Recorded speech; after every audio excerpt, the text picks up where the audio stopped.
बिस्मिल्लाहिर्रहमानिर्रहीम अस्सलाम वालेकुम। मैं हूं हस्साम रहमान और आज हमारा टॉपिक है राइबोसोम।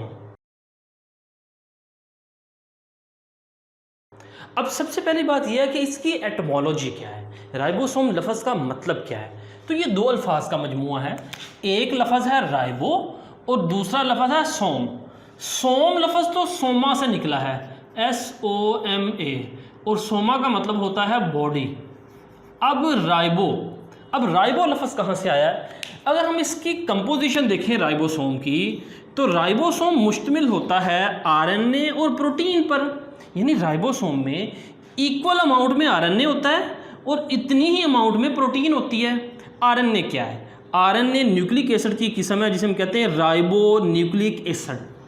अब राइबो न्यूक्लिक एसिड और प्रोटीन, इसी वजह से हम RNA को राइबो न्यूक्लियो प्रोटीन भी कहते हैं। राइबो न्यूक्लिक एसिड की वजह से और प्रोटीन, यानी ये RNA क्या है? ये राइबो न्यूक्लियो प्रोटीन है। तो इसी यानी राइबो न्यूक्लियो प्रोटीन की वजह से हम इसको राइबोसोम कहते हैं। यानी राइबो का मतलब राइबो न्यूक्लियो प्रोटीन और सोमा बॉडी, ऐसी बॉडीज़ जो राइबो न्यूक्लियो प्रोटीन्स पर मुश्तमिल होती हैं। तो अब वो कह रहा है कि ये राइबोसोम होते क्या हैं? Cell contain many tiny granular structure known as ribosome. Cell के अंदर छोटे छोटे ग्रेन्यूलर, टाइनी कहते हैं छोटे, ग्रेन्यूलर दानेदार, यानी इनकी जो अपीयरेंस है ना, ये ऐसे नज़र आते हैं जैसे छोटे छोटे दानों की तरह के स्ट्रक्चर हैं, क्योंकि इनके बाहर मेम्ब्रेन नहीं होती, तो उन्हें हम कहते हैं राइबोसोम। सबसे पहले इसको स्टडी किया पैलेट ने 1955 में, first person who study them. फिर अगर हम बात करें कंपोजिशन की, राइबोसोम किस चीज़ पर कंपोज्ड होते हैं, तो यूकैरियोटिक राइबोसोम, यानी अब फ़र्क है थोड़ा सा कंपोजिशन में यूकैरियोटिक और प्रोकैरियोटिक के राइबोसोम में। यूकैरियोटिक राइबोसोम में कह रहा है almost equal amount of RNA and protein और RNA की अमाउंट क्या है? इक्वल होती है। अब RNA क्या है? राइबो न्यूक्लिक एसिड, इसी वजह से हम इसे क्या कहते हैं? Ribo nucleo protein. और प्रोकैरियोट में प्रोटीन की मिकदार थोड़ी सी ज़्यादा होती है। फिर अब RNA में जो राइबोसोम, यानी ये जो RNA है ना, RNA राइबोसोम में जो RNA होता है वो कौन सा RNA होता है? वो राइबोसोमल RNA होता है, क्योंकि RNA की 3 इकसाम है, ribosomal RNA, transfer RNA, messenger RNA। तो RNA ऑफ राइबोसोम कौन सा है? वो राइबोसोमल RNA। फिर हम देखते हैं इनकी ऑकरेंस, यानी ये मौजूद किस शक्ल में होते हैं।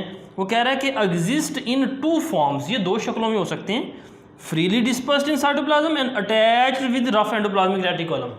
देखें जी, ये सेल है, सेल के न्यूक्लियस के अंदर राइबोसोम या तो साइटोप्लाज्म के अंदर फैले बिखरे हुए होंगे, ये येलो कलर का साइटोप्लाज्म यानी साइटोप्लाज्म में फैले होंगे, या ये एंडोप्लाज्मिक रेटिकुलम के साथ अटैच होते हैं। और ये एंडोप्लाज्मिक रेटिकुलम के जिस हिस्से के साथ अटैच होते हैं उस हिस्से को फिर हम कहते हैं रफ एंडोप्लाज्मिक रेटिकुलम। तो यानी इनकी 2 शक्लों में, या तो पूरे साइटोप्लाज्म में बिखरे हुए हैं या ये एंडोप्लाज्मिक रेटिकुलम के साथ अटैच हैं, जिसकी वजह से हम एंडोप्लाज्मिक रेटिकुलम के उस हिस्से को रफ एंडोप्लाज्मिक रेटिकुलम कहेंगे। फिर आगे हम देखते हैं इसके सब यूनिट्स। राइबोसोम 2 हिस्सों पर मुश्तमिल है, यानी इसके 2 सब यूनिट हैं। इस पॉइंट को नहायत तवज्जो से समझिएगा। इसके 2 सब यूनिट हैं। एक, पहले हम बात करते हैं यूकैरियोटिक राइबोसोम की। तो यूकैरियोटिक राइबोसोम में एक लार्ज सब यूनिट है और एक स्मॉल सब यूनिट है। ये जो राइबोसोम बने हुए आपको नज़र आ रहे हैं ना, ये वाला लार्ज सब यूनिट है और ये इसका स्मॉल सब यूनिट है। तो यूकैरियोटिक राइबोसोम का जो लार्ज सब यूनिट है वो होता है 60S और स्मॉल सब यूनिट होता है 40S, और इनको जमा करें तो बनते हैं 80S 80S। यहाँ पे स्टूडेंट थोड़े से कंफ्यूज हो जाते हैं कि 60 और 40 तो 100 बनता है। अब इसको नहायत तवज्जो से इस पॉइंट को समझिएगा। S का मतलब होता है स्वेडबर्ग यूनिट। S का मतलब क्या है? Svedberg unit. ये यूनिट है, ये किस चीज़ का यूनिट है? ये है सेडिमेंटेशन का यूनिट। सेडिमेंटेशन किसे कहते हैं? सेडिमेंटेशन कहते हैं लेयर्स का बनना। मिसाल के तौर पर आप एक शीशे का एक जग ले लें या ग्लास ले लें, उसके अंदर पानी डालें, फिर उसके अंदर आप बड़े पत्थर डालें, छोटी कंकरियाँ डालें, रेत डालें और मिट्टी डालें, तमाम चीज़ों को मिक्स करें। जब आप मिक्स करेंगे, शेक करेंगे, उसके बाद उसको थोड़ी देर के लिए पड़ा रहने दें। अब देखेंगे उस पानी में सबसे नीचे बड़े पत्थर बैठेंगे, उससे ऊपर वाली जो लेयर तय बनेगी वो छोटे कंकरियों की बनेगी, उससे ऊपर वाली जो लेयर बनेगी वो रेत की बनेगी, और उससे ऊपर मट्टी की तय बनेगी। तो ये जो तहों का बनना है ना, ये किस वजह से, जिसका साइज़ सबसे बड़ा वो सबसे नीचे, उससे छोटे साइज़ का उससे ऊपर, उससे छोटे साइज़ का उससे ऊपर, सबसे छोटे साइज़ के जो पार्टिकल हैं सबसे ऊपर। इसे हम कहते हैं सेडिमेंटेशन, सेडिमेंट होना, लेयर्स का बनना, तहों का बनना। बिल्कुल इसी तरह स्वेडबर्ग यूनिट जो सा ये सेडिमेंटेशन का यूनिट है। यहाँ पे मैं आपको समझाता हूँ। बिल्कुल इस तरह जिस तरह हम लंबाई को मापने के लिए यूनिट इस्तेमाल करते हैं, सेंटीमीटर, मसलन ये 10 सेंटीमीटर है, ये 20 है, ये 30 सेंटीमीटर है, ये 40 सेंटीमीटर है। वॉल्यूम को मापने के लिए हम यूनिट इस्तेमाल करते हैं क्यूबिक मीटर। मसलन जिस तरह एक जार है, तो जार में जो लिक्विड को मापने का फ़र्ज़ करें ये 20 क्यूबिक सेंटीमीटर है, यहाँ पे ये 40 क्यूबिक सेंटीमीटर है, ये 60 क्यूबिक सेंटीमीटर है, ये 80 क्यूबिक सेंटीमीटर है। बिल्कुल इसी तरह ये यूनिट है स्वेडबर्ग यूनिट सेडिमेंटेशन का।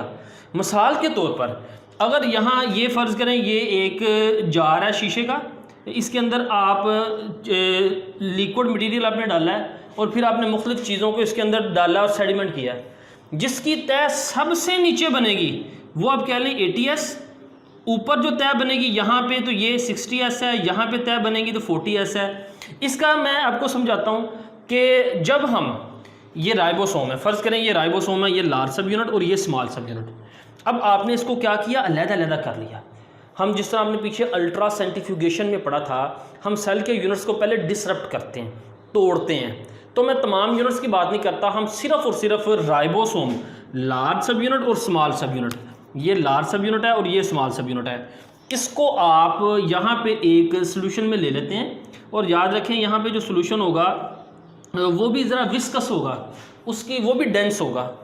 उस सोल्यूशन के अंदर आपने लार्ज सब यूनिट को भी डाल दिया, स्मॉल सब यूनिट को भी, और इसको आपने होमोजिनाइज कर दिया, मिक्सअप कर दिया। अब आप इसको क्या करेंगे, सेंट्रीफ्यूगेशन करेंगे। सेंट्रीफ्यूगेशन मशीन है जिसके अंदर आप चीज़ों को घुमाते हैं। जब आप चीज़ों को घुमाते हैं, जिस तरह आप देखें मिल्क शेक में, मिल्क शेक जब हम बनाते हैं तो ब्लेंडर के अंदर चीज़ घूमती है, तो जो हैवी पार्टिकल्स होते हैं दूध के वो किनारों की तरफ आ जाते हैं। बिल्कुल इसी तरह जब आप इसको सेंट्रीफ्यूज करेंगे, घुमाएंगे, तो जो हैवी होगा वो ज़्यादा नीचे जाएगा। अब देखें जब आपने इसको सेंट्रीफ्यूज किया तो जो लार्ज सब यूनिट थे राइबोसोम के, उन्होंने यहाँ पे आके उनकी सेडिमेंटेशन हुई, यहाँ पे लेयर बनी, यहाँ पे यानी कहाँ पे 60S पे। जो स्मॉल सब यूनिट थे उनकी 40S पे आके लेयर बनी। तो इस वजह से हम कहते हैं यूकैरियोटिक राइबोसोम के जो लार्ज सब यूनिट हैं वो 60S हैं और स्मॉल सब यूनिट क्या हैं, 40S। अब ये तो तब था जब आप इनको अलग-अलग सेडिमेंट कर रहे थे, यानी लार्ज सब यूनिट अलग था, स्मॉल। अब आप क्या करें, इनको जोड़ दें। याद रखें लार्ज और स्मॉल सब यूनिट की अटैचमेंट को कौन कंट्रोल करता है, वो मैग्नीशियम आयन कंट्रोल करता है। जब लार्ज और स्मॉल सब यूनिट को इकट्ठा सेडिमेंट करते हैं तो 80S होता है, यानी इनको इकट्ठा। देखें पहले अलग-अलग किया था, अब आपने इनको जोड़ दिया, इकट्ठा जोड़ दिया। जब आप इनको जोड़ेंगे, देखिए लार्ज और स्मॉल सब यूनिट जब आपस में मिले तो थोड़ा सा ये ओवरलैप हो गए, एक दूसरे के अंदर धंस गए, जिसकी वजह से इनका जो टोटल साइज़ था तो इन दोनों की निस्बत वो क्या हो गया, कम हो गया, थोड़ा सा साइज़ कम हो गया, जिसकी वजह से ये दोनों 80S पे आके सेडिमेंट हो गए, यानी 100 पे नहीं हुए बल्कि 80S पे इनकी लेयर बन गई। इसके अलावा देखें जब आप इसका वॉल्यूम और इसका वॉल्यूम, इसका इंडिविजुअल वॉल्यूम की बात जब ये अब इकट्ठा करते हैं ना तो इनका वॉल्यूम बढ़ जाता है। जब आप इसको इकट्ठा करोगे तो वॉल्यूम क्या हो जाएगा, बढ़ जाएगा। और ये इसका हमारा फार्मूला है कि डेंसिटी इन्वर्सली प्रोपोर्शनल होती है वॉल्यूम के। जब इनका कंबाइंड फॉर्म में वॉल्यूम बढ़ेगा तो डेंसिटी क्या हो जाएगी, कम हो जाएगी, जिसकी वजह से ये 40 + 60 यानी 100 की बजाय ये 80S पे यहाँ पे सेडिमेंट होंगे, यहाँ पे लेयर बनाएंगे। तो ये इसकी लॉजिक है। और फिर हम बात करते हैं प्रोकैरियोटिक राइबोसोम का जो लार्ज सब यूनिट है वो 50S होता है, स्मॉल 30S होता है, और जब आप उनको कंबाइंड फॉर्म में सेडिमेंट करते हैं तो वो 70S पे सेडिमेंट होते हैं। अब हम देखते हैं राइबोसोम का काम क्या है। देखिए हमारी जो स्किन का कलर ब्राउन है ये मेलानिन प्रोटीन की वजह से है। इसी तरह हमारी आंखों का जो कलर है मसलन ब्लैक है, ब्राउन है, ब्लू है, ये किस वजह से है? ये प्रोटीन की वजह से होता है। हमारे बालों का जो कलर है ये भी प्रोटीन की वजह से है। हमारे स्टमक के अंदर जो खुराक हजम होती है उसमें जो एंजाइम्स काम करते हैं वो भी किसके बने होते हैं? प्रोटीन के बने होते हैं। अब प्रोटीन कैसे बनती है? बात यह है, इसको गौर से समझिएगा कि हमारे जिस्म में जितने भी प्रोटीन्स बन रही हैं उनको बनाने की हदायत कहाँ पे हैं? वो हदायत न्यूक्लियस के अंदर मौजूद हैं क्रोमोसोम की शक्ल में। अब उनसे प्रोटीन को कैसे बनाया जाता है? न्यूक्लियस के अंदर जो क्रोमोसोम मौजूद हैं वो क्रोमोसोम के ऊपर वो प्रोटीन बनाने की हदायत हैं, उन हदायत को कॉपी किया जाता है। किस शक्ल में कॉपी किया जाता है? Messenger RNA. गौर से, न्यूक्लियस के अंदर जो क्रोमोसोम हैं उनके पास हमारी ये प्रोटीन्स बनाने की हदायत हैं, उन हदायत को कॉपी किया जाता है मैसेंजर आरएनए की शक्ल में।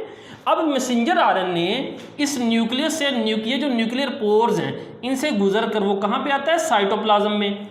साइटोप्लाज्म में किसके पास आता है? वो आता है राइबोसोम के पास। अब देखें, ये इस तरफ से जो सा है ये जो मैंने बनाया रेड कलर का, ये मैसेंजर आरएनए है। ये जो रेड कलर का बनाया ये क्या है? Messenger RNA. ये मैसेंजर आरएनए कहाँ से आया? न्यूक्लियर पोर से गुजरकर साइटोप्लाज्म में किसके पास आया? राइबोसोम के पास। राइबोसोम के पास इसका कौन सा एंड आता है? 5 प्राइम एंड आता है। और सबसे पहले ये मैसेंजर आरएनए राइबोसोम के स्मॉल सब यूनिट के साथ अटैच होता है। जैसे ही ये अटैच होता है स्मॉल सब यूनिट के साथ, इसके ऊपर आके लार्ज सब यूनिट भी अटैच हो जाता है।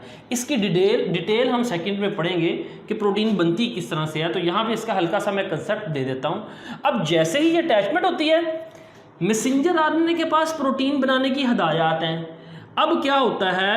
राइबोसोम जो सा है इन हदायत को रीड करता है और इन हदायत के मुताबिक साइटोप्लाज्म से अमाइनो एसिड आते जाते हैं और यहाँ पे जुड़ते जाते हैं। ये अमाइनो एसिड जुड़ के क्या बना रहे हैं? पॉलीपेप्टाइड।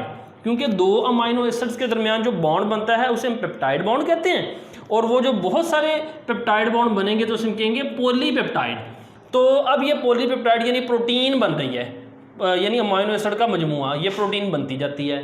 अब बाज़ दफ़ा क्या होता है कि प्रोटीन की मिकदार बहुत ज़्यादा चाहिए होती है। जब ज़्यादा प्रोटीन की मिकदार चाहिए होती है तो एक मैसेंजर आरएनए के ऊपर एक से ज़्यादा राइबोसोम काम करते हैं ताकि जल्दी प्रोटीन बने।